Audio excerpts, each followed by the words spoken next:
நாங்க ஒரு சாதாரணமான குடும்பம் தான். கிராமத்துல இருக்கிற குடும்பம். ஒரு ஏழைப்பட்ட குடும்பம் தான். இந்த மாடு, கன்னெல்லாம் வச்சு தான் என் குடும்பத்த நான் காப்பாத்திட்டு இருக்கேன். என் குடிக்கு அடிக்ட் ஆயி என் புருஷன் ரொம்ப குடிகாரனாயி, போற இடம், வர இடம்லாம் அங்கங்க விழுந்துருவாரு. நல்லது கெட்டதுக்கு போனா அங்க குடிச்சிட்டு விழுந்துருவாரு. வேலைக்கு போறேன்னு சொல்லிட்டு போயிட்டு அங்க போய் குடிச்சிட்டு விழுந்துருவாரு. மாட்டுக்கு தண்ணி வைக்கிறேன்னு சொல்லிட்டு அங்க போய் குடிச்சிட்டு விழுந்துருவாரு. அக்கம் பக்கத்துல இருக்கிறவங்கலாம் இந்த உன் புருஷன் அங்க ஊந்து கிடக்குறாருன்னு சொல்லுவாங்க. எனக்கு ரொம்ப அசிங்கமா இருக்கும். என் பிள்ளைங்க கூட என்னை வந்து, ஏமா அப்பா இப்படி பண்றாரு, அப்பப்போ குடிச்சிட்டு அங்கங்க விழுந்துறாருமா, இதெல்லாம் நீ கேட்க மாட்டேன்னு என் பிள்ளைங்க கூட என்ன கேக்குறாங்க.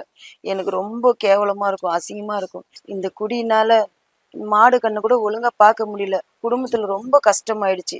சோறு போட்ட மாடை கூட நான் வித்துதான் என் குடும்பத்தை பார்க்க வேண்டிய நிலைமைக்கு வந்துட்டோம். அந்த மாதிரி கஷ்டம்.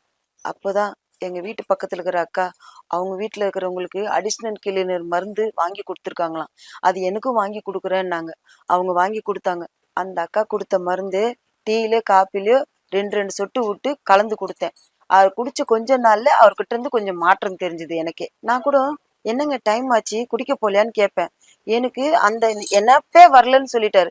அதை கேட்ட உடனே எனக்கு எவ்வளவு சந்தோஷமா இருந்துச்சு தெரியுமா. அடிஷனல் கிளீனர் மருந்து சாப்பிட ஆரம்பிச்சிருந்து அந்த குடி பழக்கமே இல்லை, அந்த குடின்ற எண்ணமே கிடையாது.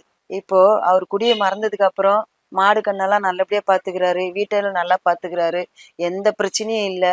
அவர் வேலைக்கு போறாரு வராரு. நானும் என் குடும்பம் சந்தோஷமா இருக்கிற காரணமே இந்த அடிஷனல் கில்லர் மருந்து தான். இந்த குடிப்பழக்கத்தினால உடல் ரீதியாவும் மன ரீதியாவும் என்னென்ன பாதிப்பு பெறும் அப்படிங்கிறத நான் சொல்றதை விட ஒரு அனுபவம் உள்ள ஆயுர்வேதிக் டாக்டர் கிட்டயே கேட்கலாம். வணக்கம் டாக்டர்.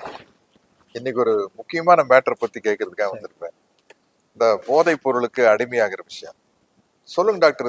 இந்த அடிக்ஷன் அப்படிங்கிறது என்ன, அது ஏன் வருது?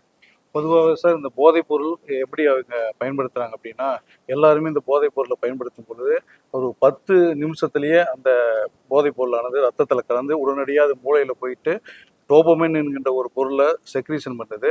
அந்த உணர்வை மீண்டும் மீண்டும் அதை கொடுக்க கொடுக்க இவங்க அந்த போதைப் பொருள் மீள முடியாம மீண்டும் மீண்டும் அந்த ஆல்கஹால் அவங்க சாப்பிட்றதுக்கு உண்டான விஷயத்தை ஏற்படுத்துறாங்க. ஆமாங்க டாக்டர். இப்போ ட்ரிங்க்ஸ், சிகரெட்டு இதெல்லாம் தாண்டி என்னென்னமோ புதுசா வந்துருச்சு இல்ல?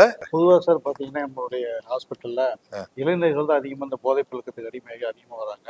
அதுவும் குறிப்பாக பார்த்தீங்கன்னா காலேஜ் ஸ்டூடெண்ட் ரொம்ப அதிகமாக வராங்க. அந்த போதை பழக்கத்துக்கு விடாமல் அவங்க அந்த ஆல்கஹால் சாப்பிட்டா தான் அவங்க இயல்பான வாழ்க்கை நடக்கும்ன்ற மேட்டர்லாம் அந்த இளைஞர்கள் வராங்க. இப்படி பல இளைஞர்கள் அதிகமாக வந்துட்டு இருக்காங்க. இப்போ அது ஒரு சோசியல் கல்ச்சர் மாதிரி ஆகி போச்சுங்க. அதனால தான் நாம் என்ன பண்ணுறோம் அப்படின்னா, இந்த அடிஷன் கில்லர் மருந்தை கொடுத்து தான் அவங்கள ஃபுல்லாக நம்ம கியூர் பண்ணுறோம்.